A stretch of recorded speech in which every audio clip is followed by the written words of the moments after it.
Galera, é o seguinte, o PS5 entra no seu ciclo de fim de vida. Me deparei com essa notícia e confesso que não esperava ouvir algo da Sony assim nem tão cedo. Eu imagino que muitos de vocês, assim como eu, ainda não sentiram que estão de fato numa outra geração depois da geração do PS4. Ou melhor dizendo, eu imagino que muitos de vocês não se sentem dentro de uma geração em que o PS5 esteja verdadeiramente recebendo 100% da atenção que ele merece e precisa. E por isso, o sentimento que ficou desde o lançamento dele lá em 2020 é que ele ainda está no seu começo de vida, com algumas coisas interessantes começando a acontecer apenas agora. O movimento de lançamento do PS5 Slim até pode ajudar a situar a atual geração, fazendo a gente perceber que o console da vez é ele, e não o PS4, firmando que já estamos num período em que o foco é o PlayStation 5, uma vez que a marca está se colocando no mercado mais uma vez com ele. Mas o grande problema, no entanto, tem sido na verdade os serviços prestados nessa geração de videogames no que diz respeito à principal função de um console, e não a falta de lançamento de mais uma versão dele. E essa principal função é rodar jogos. Naomi Matsuoka, vice-presidente sênior da Sony, disse que o console entrou em seu ciclo final de vida e que por isso o ritmo de vendas dele deve começar a cair em breve. De acordo com ela, o lucro operacional, que em palavras bem objetivas é o lucro gerado pela atividade do console no mercado, no segundo semestre de 2023 caiu em 26%, ainda que grandes exclusivos como Marvel's Spider-Man 2 tenham sido lançados. Mas será que a margem de lucro começou a cair porque o console entrou no seu fim de ciclo e, dado esse cenário, as pessoas já esperam por algo novo, ou porque ele não tem atendido as expectativas de acordo com o investimento que ele exige por parte das pessoas? Comprar um videogame tem se tornado um luxo cada vez mais isolado por conta do alto preço. Manter um videogame acabou se transformando em uma tarefa ainda mais difícil. Gastar cerca de 4 ou 5 mil reais em um console não é a realidade de muitos, e gastar 350 reais em um jogo lançamento para poder manter a plataforma não é uma tarefa simples, especialmente quando consideramos que lançamentos na era do PS4 custavam uma média de 200 reais, com muitas possibilidades de encontrar um preço menor.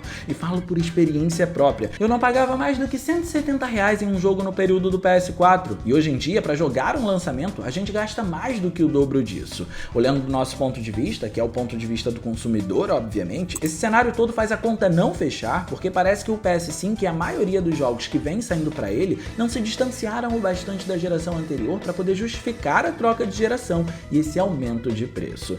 Por isso, olhando o que o console fez até agora e o que as outras gerações entregaram, é fato dizer que essa é uma das gerações mais fracas em atender a demanda, mas ainda assim exige muito do consumidor, o que é incoerente. Queremos resultados proporcionais ao que a gente investe. Por exemplo, para poder facilitar, vamos olhar para o PlayStation 3. Esse foi um console cheio de dificuldades técnicas e se tornou popular por isso. Mas olha que coisa, mesmo assim, ele entregou no seu período de vida útil 2 jogos da franquia God of War, a trilogia Uncharted, encerrou com The Last of Us e no fim ainda deu conta de rodar alguns games cross-gen com uma qualidade mais do que aceitável, como foi o caso de Metal Gear Solid 5. Já no caso do PS4, a mídia supostamente especializada alegou que o console já tinha nascido defasado, e mesmo assim ele deu conta de rodar 2 jogos da franquia God of War também, ressuscitou a saga Resident Evil, trazendo quase que um senso comum dentro dela, em que pelo menos 90% dos títulos lançados ali são exemplos técnicos no console que a indústria deveria seguir, porque todos têm um padrão visual muito bom, refez o clássico Shadow of the Colossus, trazendo um remake, esbanjou beleza com Rise e Shadow of the Tomb Raider, além de ter se consagrado com o renomado The Last of Us Part 2. Não tem um jogo dessa lista que podemos chamar de feio graficamente falando, tendo muitos inclusive que parecem fazer mais do que o que de fato o console aguenta. É impossível olhar para cenários como o de Red Dead Redemption 2, por exemplo, e não ficar encantado com cada canto daquele mundo. Nesse extenso histórico, ainda é importante dizer que a diferença do PS4 pro PS3 no fim de vida de cada um é que ele conseguiu se estender na geração do PS5 muito mais do que o PS3 conseguiu se estender na geração dele, afrontando diretamente as críticas que falaram das suas capacidades técnicas no começo da sua geração. O PS4 é a prova de que um videogame nas mãos certas pode fazer milagre, e é isso que está faltando acontecer no PS5 aparentemente. Ele ficar em larga escala nas mãos certas, ou ao menos as mãos certas decidirem usá-lo como se deve. O PlayStation 5 não conseguiu começar ainda a construir um legado sólido, mostrando do que a sua geração foi feita mesmo após mais de 3 anos de lançamento. Poucos são os casos que conseguem usar o poder dele de verdade, e por isso, de uma maneira geral, ele não conseguiu se desvencilhar totalmente do PlayStation 4 ainda, e isso é um problema. Não se trata exatamente de ter ou não ter poder, se trata de usar decentemente o que se tem e definir o caminho que essa geração vai trilhar. Precisa existir um padrão a ser seguido, e esse padrão precisa necessariamente ser superior ao do PlayStation 4. PS4. Afinal de contas, ele é uma geração à frente. Isso precisa ficar estabelecido. Vocês se lembram, por exemplo, do último jogo que usou todas as features do DualSense? Então, é disso que eu tô falando. É de alguma experiência que consiga aglomerar tudo que o console consegue trazer e tornar isso como um padrão para os próximos lançamentos trazerem também. E nessa história, a gente encontra 3 estágios na vida do PS5. E os resultados não são animadores quando a gente pensa no preço do console, dos jogos e também que foi anunciado que ele está entrando no seu fim. Por isso, eu quero saber o que você pensa depois da gente ver cada um desses estágios. Eu quero saber como você encara o console hoje, em 2024. E pra gente destrinchar tudo isso, não esquece de clicar no gostei, porque isso ajuda pra caramba. E de quebra você faz a boa ação do dia e se inscreve no canal ativando o sininho das notificações para não perder os vídeos de terças e quintas às 19 horas. Então vamos ver como é que tá o fim do PS5. O primeiro estágio do PS5 todo mundo acompanhou de perto, direto ou indiretamente, por conta da sua proximidade com o PS4. Por isso que nesse primeiro estágio, apesar de termos uma quantidade relativamente alta de lançamentos, quais vieram de fato para poder introduzir a proposta da nova geração. Não é difícil contabilizar eles. Por exemplo, o console chegou no ano de 2020, no fim do ano para ser mais específico. Aqui a gente teve 2 lançamentos primordiais que introduziram o PlayStation 5. O primeiro lançamento foi Marvel's Spider-Man Miles Morales, o segundo foi Ratchet & Clank.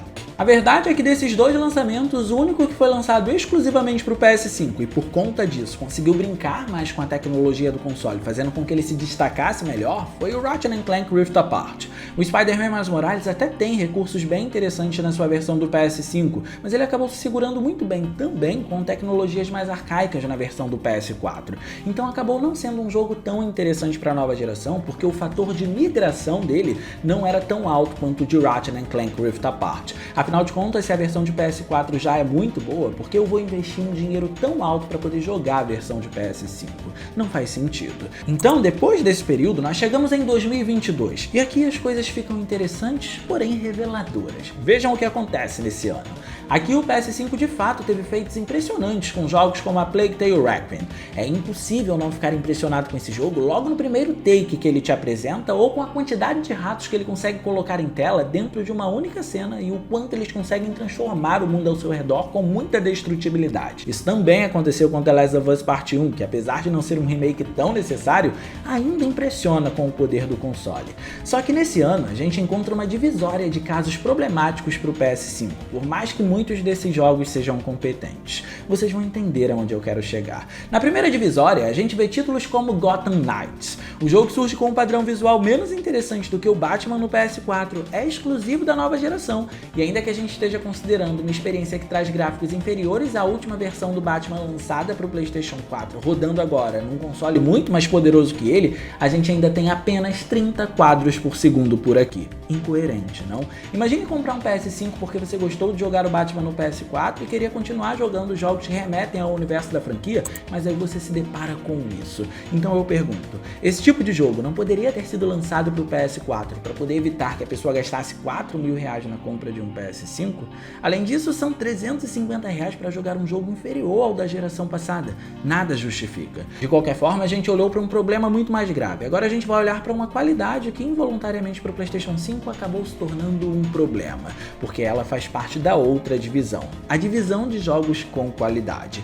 Horizon Forbidden West, God of War Ragnarok, Gran Turismo, Call of Duty Modern Warfare, todos esses jogos têm gráficos incríveis no console, e em especial Horizon, para muitos é o jogo mais bonito do PlayStation 5. Mas sabe o que todos eles têm em comum? Todos eles saíram para PS4 e performam muito bem lá. É claro que cada um tem o seu mérito no PS5 e isso é inegável. O grande questionamento que esse período entrega, na verdade, é que apesar dessa qualidade visual nesses jogos cross-gen ser alta, como eles são maioria e performam muito bem no PS4 também, o PS5 não estaria tendo um início de geração amplamente sustentado pelos jogos de PS4, ao invés de trazer o seu próprio catálogo de jogos focado na sua era geracional.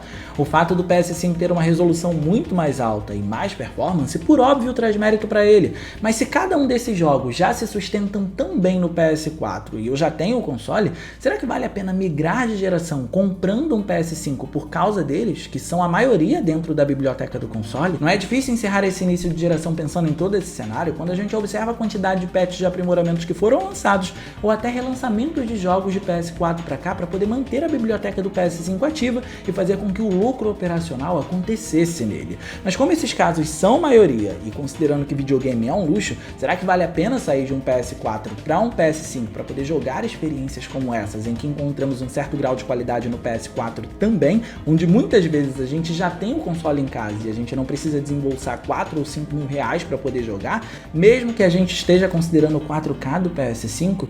O que estava sendo oferecido fazia valer a pena comprar um console tão caro naquele período de início de geração? Por isso as coisas precisavam começar a acontecer e de fato elas começaram. Chegamos em 2023, no segundo estágio do console. 2023 já abriu o ano com Dead Space Remake, que definitivamente entrega gráficos dignos de um PS5. Mas não só isso, além de entregar gráficos, ele usa um recurso bem interessante que é o FSR2. Para quem não sabe, diversos jogos começaram a usar essa técnica. Ela serve para reconstruir a imagem através de uma resolução inferior para poder entregar um resultado final com uma resolução maior. Então a resolução que a gente está enxergando é a resolução superior, mas a resolução que está sendo processada pelo console de fato é a resolução inferior. E Dead Space foi um bom exemplo de como reconstruir uma imagem, porque ele fez um 1440p se transformar em 4K sem qualquer tipo de problema. Nesse meio de vida também recebemos Alan Wake 2, que usa Northlight como motor gráfico e justifica porque ele demorou tantos anos sendo desenvolvido. É um jogo que beira o fotorrealismo e não é nenhum tipo de exagero falar isso. E olha que coisa, por incrível que pareça, a Ubisoft largou as pontas do PS4 com uma franquia nova, com Avatar Tears of Pandora, e conseguiu construir um dos cenários mais incríveis da geração do PS5. Embora o Far Cry 6, que saiu para as duas gerações, seja incrível visualmente, o Avatar mostra o que pode ser feito caso se foque decididamente em uma única geração para poder entregar resultados. E foi isso que aconteceu com cada um desses jogos que a gente acabou de mencionar, com Dead Space, com Alan Wake 2 e com Avatar. Cada um desses jogos foi voltado para a nova geração e conseguiu trazer uma experiência digna para ela. Esse jogo da Ubisoft consegue renderizar um sistema de folhagem que, apesar de denso, é dinâmico, interage com os personagens e até com os tiros, e nesse meio tempo ainda entrega até Ray Tracing nos reflexos e na iluminação global. E ter Ray Tracing acontecendo assim numa geração que prometeu e quase não tinha entregado o recurso até agora, precisa ser valorizado. Inclusive, por isso é inevitável falar que Spider-Man 2 também tem o seu mérito no PS5, porque foi construído pensando no console que ainda roda em 4K de resolução. Olhando desse ponto, Spider-Man 2 entra no acervo de jogos que a gente acabou de comentar, que faz um uso decente da tecnologia do PS5, ainda que ele não beire o fotorrealismo como Alan Wake 2 faz. Ele se concentra numa tecnologia que é exclusiva do console e consegue entregar bons resultados com base nela. Spider-Man 2 é um dos raros jogos de mundo aberto que se arriscou em aplicar o Ray Tracing nessa escala enquanto roda em 60 quadros por segundo. Ele merece mérito por isso. Mas ainda falta a gente ver muita coisa no PS5, ainda que a gente tenha listado alguns jogos bem relevantes. Vocês lembram do que aconteceu em 2021? Em 2021, para dar um demonstrativo do que os novos consoles da época podiam fazer na prática, nós recebemos uma demo de Matrix rodando na Unreal Engine 5. E até agora, nenhum jogo conseguiu combinar todos os recursos desse motor tão bem como essa demonstração fez. Esse aglomerado de recursos sendo aplicados em um único visual fez com que a gente tivesse uma demonstração incrível visualmente falando, e até agora a gente não encontrou nada desse patamar. Quando a gente tem um aglomerado de recursos sendo combinados assim, a gente encontra bons resultados, e é o mesmo que acontece com o DualSense, que é algo que precisa ser melhor utilizado pelas desenvolvedoras, e até agora não foi. E por isso entramos no estágio final que diz respeito sobre o futuro do console. Alguns futuros lançamentos aparentemente já conseguiram mostrar que vão conseguir trazer visuais interessantes de fato, mas muitos outros já mostraram que vão fazer o contrário. Obviamente isso não quer dizer que a gente precisa ter necessariamente todos os jogos com o mesmo padrão visual de Matrix ou de Alan Wake 2, mas o que é a maioria para poder definir qual vai ser o padrão do console? A maioria é o que vai definir isso, e a maioria precisa ser de qualidade. Ao que tudo indica, a geração vai começar a aplicar o que é o novo padrão visual dela só agora, e por isso parece que estamos começando a viver o PS5 nesse período, e não quando ele foi lançado. O que faz soar um tanto estranha as palavras dessa vice-presidente sênior quando ela diz que estamos entrando no fim de ciclo do PlayStation 5. De todas as formas, qual que você acredita que vai ser o padrão visual do PlayStation 5? Qual é a sua métrica em nível de jogo? Qual o jogo que define para você um padrão visual. Deixa aí no campo dos comentários, porque eu tenho planos para os seus comentários e para sua opinião a partir de agora. Inclusive, já quero aproveitar para poder avisar para vocês que é importante que vocês me sigam nas redes sociais pro rumo que o canal vai tomar a partir de agora. Vocês vão participar muito mais do que vocês imaginam. Mas deixa aqui no campo dos comentários tudo o que você pensa a respeito disso, mas principalmente qual jogo que você acredita que vai definir o padrão do PlayStation 5. No mais, eu vou ficando por aqui, eu espero muito que vocês tenham gostado desse vídeo. Se vocês gostaram, não se esqueçam de clicar no gostei, porque isso ajuda pra caramba. De quebra você faz a boa ação do dia e se inscreve no canal ativando o sininho das notificações para não perder os vídeos de terças e quintas às 19 horas. Minhas redes sociais vão estar aparecendo por aqui, se vocês quiserem trocar uma ideia, eu sou todo ouvidos. Era isso, um grande abraço e a gente vai se ver na próxima.